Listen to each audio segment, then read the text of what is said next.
Marriage is the basket that holds your relationship, and this is the one that most often falls by the wayside. When it comes to commitment to self, guess what? Life will speak back to you, and it will tell you if you're not doing your work, and somehow or another, God is going to get you to work on yourself. So that comes about. Commitment to giving, yes. Commitment to marriage is something that needs to be spoken about. It needs an education. Otherwise, it can fall by the wayside.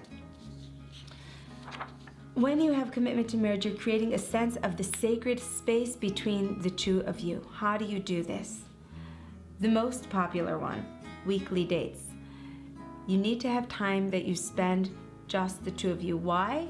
Because you're married, not because you need it. Maybe that week you don't need it. Maybe that week everything's fine. You're not missing a connection. So what? The institution called marriage says that you need time to build your marriage, and so you invest in weekly dates. Around here, there are many times that we can't do weekly dates. So what we have is, anyway, for years, we have a Shabbos morning coffee. It's around 15 minutes. We sit at this very table, and every week we share our coffee, and it boggles my mind how important this is, that I'll drag myself out of bed when my husband is going to synagogue 8:30 in the morning on a Saturday morning, on a Shabbos morning, just to share that 10-15 minutes of coffee with him. You know why? Not because it's the best conversation, or because it's our marriage, and that's how we nurture it. Commitment to marriage means that you set aside time for it. Commitment to marriage also means that you put your marriage before your computer. I know that sounds like a no-brainer, but it's not. When your spouse comes in, your phone or your computer needs to go away. Put it down. If you've ever done this, you actually know that the phone feels like a living, breathing thing that is calling your name. Actually, in these days where we have this addiction, and I don't say that lightly, it's like a brain thing. This is not even easy advice, but I'm telling you, this is the advice for having a respectful, sacred space in your marriage. Even if you don't feel like putting your phone down, the act of putting it down says our marriage is more important. Again, this is an action-based thing. This is what is going to differentiate your marriage from the tired old ships passing in the night marriage. I remember when my husband and I were sitting on a couch together and we were making a decision about where we would go for Pesach. And I remember someone walked in their house and they said, "What are you doing?" We said, "Well, we're working out a decision together." They looked at us and they're like, "Oh my gosh, people still do that?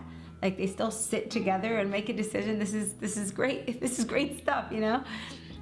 You need to have that time together. And when it comes to the computer and to technology, what we have is an entire other world that can take us away, and that does take us away from our relationship. So it needs to have conscious navigation. One of the things that I try to do and that I tell other people is to go to bed at the same time as your spouse. Again, in our day of technology, it's very, very difficult.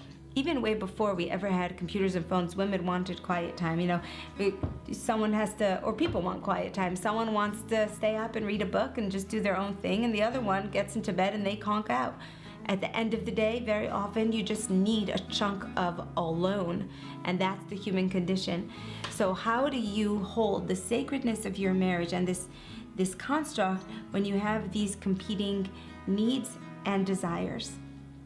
So a few things, and there's no hard and fast rule. I'll just tell you what I prescribe to. First of all is alone time. Every person needs it. Please don't get it at the end of the day when it's spouse time. The end of the day is the time for you to reconnect. Please don't take your alone time right then. You deserve alone time, you need alone time.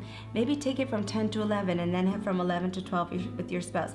Maybe take it during the day and hang out with yourself. Do whatever you can to get that time. But don't make it that every single night is going to be alone time when you're in the bed next to your spouse, because you're gonna be losing out.